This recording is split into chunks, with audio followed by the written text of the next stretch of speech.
the questioner asks if the economic systems that dominate the modern world seems to offer little real help to those countries and peoples that are suffering from poverty, hunger and famine.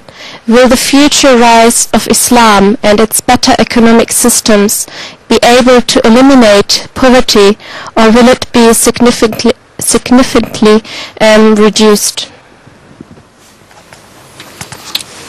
You see, the most important thing to be remembered is that that economic system which is based on usury or interest is mainly responsible for this. It works within the country as well as internationally. In both, it plays havoc with the poor. Within the country, because of interest, people spend their income of future in the present time when they have not yet earned it. These credit cards and all these systems and terms.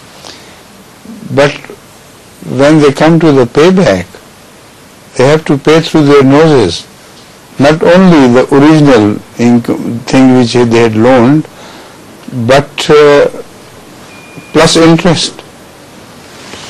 So they have to pay much more and they become poorer and poorer and poorer. So when the time of ultimate payment is reached in all the banks, etc., and they find that nobody is capable of paying back, then they go on for confiscation of property and this and that. So whatever they had is also taken away from them, wrested away from them. So this is the internal havoc that interest system plays with the people of one country. And with the people of the poor countries, the rich countries are playing the same game. They give them capital or interest. They give them capital so far as the development of the country is concerned, but it is always tied with interest. So in the beginning, the countries seem to be very happy with some money which has come from far, and they spend it lavishly. And the industry, they build banking on this loan. That industry has some life. It cannot go on forever, because these people are very clever.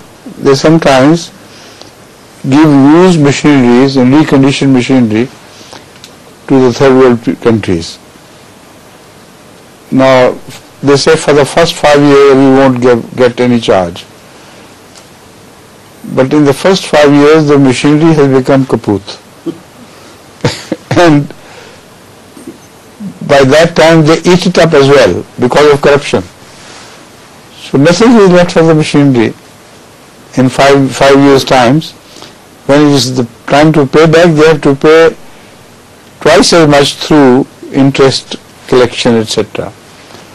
So this system of usury and interest is the prime enemy which the poor people of the world is confronting. And they seem to be in the clutches. They can't wriggle out. It's impossible. Pray to Allah that when inshallah Ahmadiya community has some Ahmadi rule in some countries, Ahmadi governments in some countries, inshallah we will show them how to run the country without dependence on foreigners. And intervention.